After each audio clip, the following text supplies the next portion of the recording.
नमस्कार विद्यार्थ्यांनो, आज आपण मराठी या विषयाचा 80 गुणांचा आराखडा बघत आहोत। राहिलेले तुमचे 20 गुण हे तुम्हाला अंतर्गत मूल्यमापनाद्वारे मिळणार आहेत। तर बघा, आपण प्रथमतः बघूया गद्य विभाग। गद्य विभाग हा तुम्हाला 18 गुणांचा आहे। गद्य विभाग म्हणजेच काय, तर तुमचे जेवढे काही पाठ आहेत त्यानुसार तुम्हाला देण्यात येणारे मार्क्स। बघा, त्यामध्ये प्रथम प्रश्न क्रमांक 1 आहे, त्यामध्ये तुम्हाला पठित उतारा येणार आहे, तो आहे 7 गुणांचा। पठित म्हणजेच काय, सीन पॅसेज। त्यामध्ये तुम्हाला आकलन कृती 1, आकलन कृती 2 व स्वमत असे तुमचे 2, 2 आणि 3 असा तुमचा 7 गुणांचा पहिल्या पठित उतार्याचा पॅसेज आहे। त्यानंतर प्रश्न क्रमांक 1 प्रमाणेच प्रश्न क्रमांक 1 मधील पठित उतारा, त्यालाही 7 गुण आहे आणि सेम वरील उतार्याप्रमाणेच यालाही मार्क्स किंवा अंक देण्यात आलेले आहेत। आकलन कृती 1 2 मार्कांसाठी, आकलन कृती 2 2 मार्कांसाठी, स्वमत 3 मार्कांसाठी। प्रश्न क्रमांक 1 मधीलच ई हा एक भाग आहे तुम्हाला, त्यामध्ये अपठित उतारा तुम्हाला येणार आहेत, म्हणजेच अनसीन पॅसेज, जो आहे तुम्हाला 4 गुणांसाठी। त्यामध्ये तुम्हाला 2 लहान प्रश्न विचारले जातील, जे 2-2 गुणांसाठी असणार आहे। आता तुमचा पद्य विभाग आपण बघणार आहोत। पद्य विभागामध्ये तो आहे तुम्हाला 16 गुणांसाठी। त्यामध्ये तुम्हाला प्रश्न क्रमांक 2 पठित पद्य हा तुम्हाला 8 गुणांसाठी येणार आहे। त्यामध्ये आकलन कृती 2 मार्कांसाठी, आकलन कृती 2 मार्कांसाठी। त्यामध्ये तुम्हाला काव्य सौंदर्य कृती म्हणजेच काय, तर तुम्हाला कवितेच्या ओळी येणार आहेत, कुठल्याही 2 ओळी, आणि त्याचा भावार्थ मात्र तुम्हाला इथे लिहायचा आहे, त्यासाठी 2 गुण आहेत। आणि कवितेतील शब्दांचे अर्थ लिहिणे, जसं आपण शब्दार्थ लिहित असतो, त्या पूर्ण कवितेमधील कोणतेही 4 शब्द तुम्हाला येतील आणि प्रत्येकी हाफ मार्क्स म्हणजेच 2 मार्क्स 4 पॉईंटसाठी तुम्हाला मिळणार आहे। आता प्रश्न क्रमांक 2 आहे, त्यामध्ये पद्य मुद्दे कृती लिहा म्हणजेच काय, बघा, आधी ही पद्य मुद्दे कृती ही तुम्हाला 8 गुणांसाठी आहे। त्यानुसार कवी आणि कवयित्रीचे नाव तुम्हाला 1 गुणांसाठी आहे।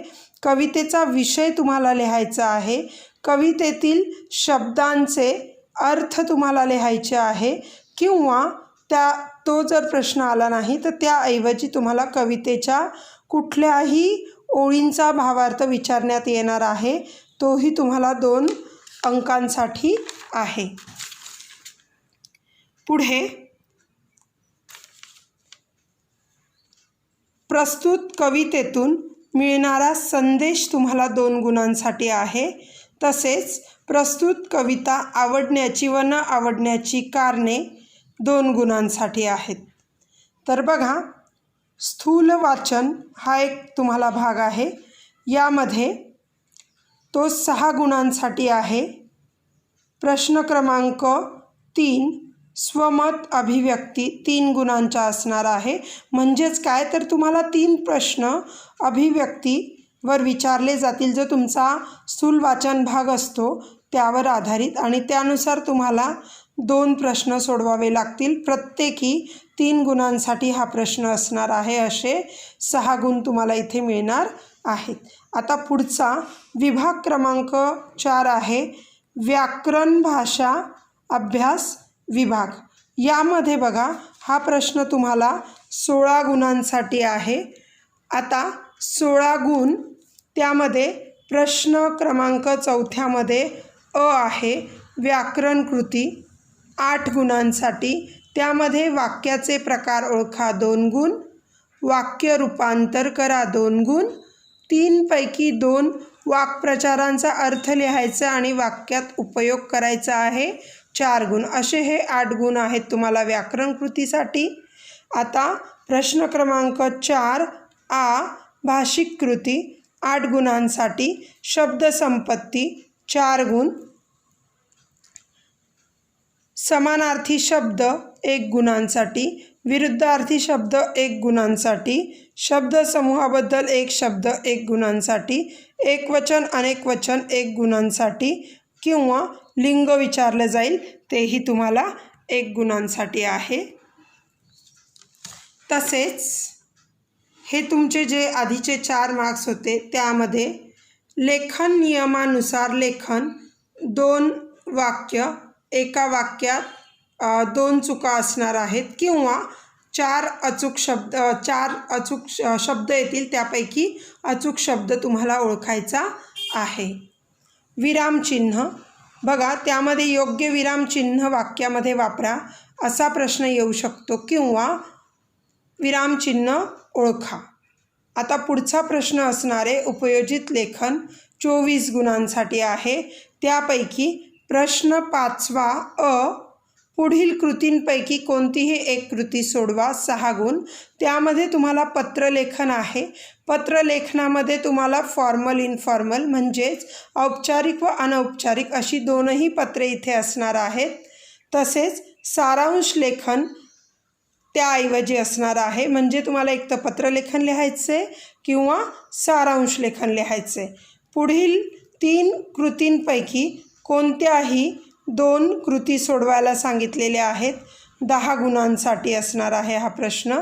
आणि त्यामध्ये जाहिरात लेखन, बातमी लेखन, कथा लेखन प्रत्येकी 5-5 गुणांसाठी हा प्रश्न असतो.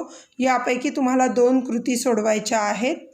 आणि लेखन कौशल्य, त्यामध्ये तुम्हाला प्रसंग लेखन, आत्मलेखन व वैचारिक लेखन सगळे पॉईंट्स म्हणजे सगळे जेवढ्या कृती आहेत त्या प्रत्येकी 8-8 अंकांना आहेत.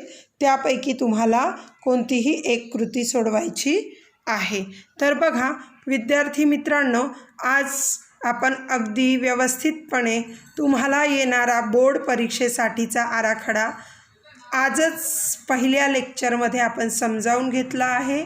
त्याचे कारण असे आहे की तुम्हाला अभ्यास सुरू होण्यापूर्वी तुमची क्वेश्चन पेपर कशी असणार आहे याबद्दल तुम्हाला व्यवस्थित अशी माहिती मिळावी, हाच मुख्य उद्देश आहे.